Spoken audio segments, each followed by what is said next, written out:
তো দেখো আমার মেয়ের কাণ্ড। আগে কিন্তু পায়েস খাই ও, কারণ হচ্ছে আগে এর জন্যই পায়েস খায়, না হলে কিছু খেতে পারবে না, খাওয়ার পরে আর পায়েসটা খেতে পারবে না। তো ওর জন্য ও বলে যে মা আমি আগে পায়েস খাবো, সবসময় ও প্রত্যেকবার জন্মদিনে তাই করে।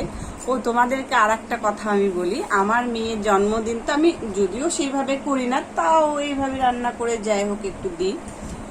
তো প্রত্যেকবার এই 22 বছর পূর্ণ হলো ওর, প্রত্যেকটা বার বৃষ্টি হবেই, মানে কোনো কথা নেই। আগে তো ধরো যখন ছোট ছিল আমরা তাও 10-15 বছর এরকম করা হয়েছে ওর জন্মদিনটা, সেরকম না, ওই 4-5 জন মিলে। আর আগে তো একটু ভালো করেই করতাম, হয়তো 50 জনের মতো, ওরকম 60-50 জনের মতো। এত বৃষ্টি হতো, উঠানে অনেকটা করে জল থাকতো। হ্যাঁ, আর মেয়ে বড় হয়ে গেছে, মেয়েও বলে যে মা এত বৃষ্টি হয়, খুব অসুবিধা হয় তোমাদেরও, থাক জন্মদিন করতে হবে না।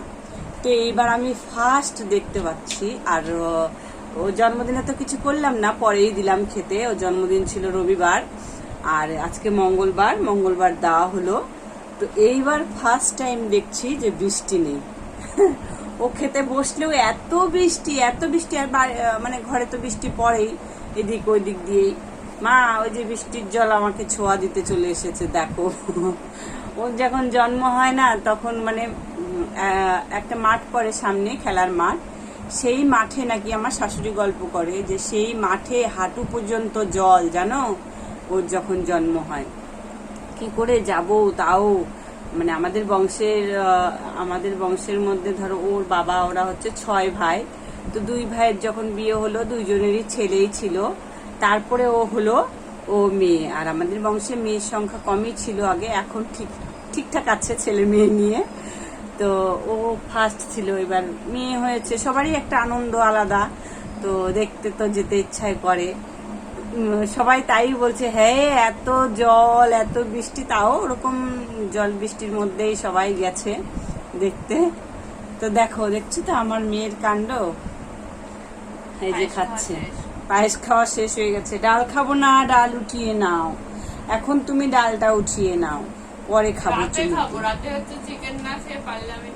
হ্যাঁ, ও ডাল ভালোবাসে খুব, মাঝে মধ্যে আমাকে বলে মা ডাল আর আলু সেদ্ধ করবা তো। ও তাও দেখ লেবুটা কেটে দিলাম না, ভুলেই গেছি। যাই হোক, তারপরে হচ্ছে ও যেমন ডাল আলু সেদ্ধ লেবু, এটা হলে আমার 2 মেয়ে, আমার বড় খুব পছন্দ করে। আর ওটা আমি হচ্ছে কালো মানে 5 ফোড়ন রসুন সম্বারা দিয়ে করি, পেঁয়াজ দিই, ওটা ওরা খুব ভালোবাসে। তো আজকে করলাম, তো খেলো না। যাই হোক, অনেক কিছু হয়েছে জন্য আর কোনটা দিয়ে খাবে বলো। তো ওই যে খাচ্ছে। তারপরে মাংস তো নিজেই করেছিল, ভাজা দিয়ে খাচ্ছে এখন, ঢেঁড়স ভাজা দিয়ে। তো যাই হোক, রাত্রেবেলা ইচ্ছা আছে কেক আনার, ওই গিয়ে আনবে, আমার আনার মতন কোনো ইসে নাই। মানুষের বাড়িতে লোকজন থাকে, আমার বাড়িতে লোকজন বলতে ওই সবকিছু আনে। ওর বোনেরও জন্মদিনে কেক আনে, আমারও জন্মদিনে কেক আনে, আগে ওর বাবারও করতো। আর বাবা তো ওরকম জন্মদিন করলেও ভালো আচ্ছা, না করলেও আচ্ছা, মানে কোনো সেরকম একটা ইসে নেই ওর বাবার। তো আমি বলি থাক, আনতে হবে না, এত কষ্ট করে আনিস বাবা, তাও তো যেই মুখ সেই মুখই থাকে, বাবার তো কোনো হাসিও নাই কিছু নাই, তোরা এত কষ্ট করিস। আর আমার তো মাদার্স ডে করবে কি করবে, আমি আবার বলবো ওই আবার কবে কেক আনবি।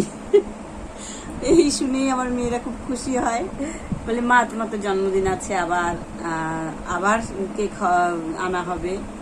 তো যাই হোক, যেখান থেকে কেক আনে, আর ওর বাবাকে আরো বিশ্বাস করে না এর জন্য যে না বাবা ওখান থেকে কেক আনবে না, ওই কেক খুব পছন্দের ওর।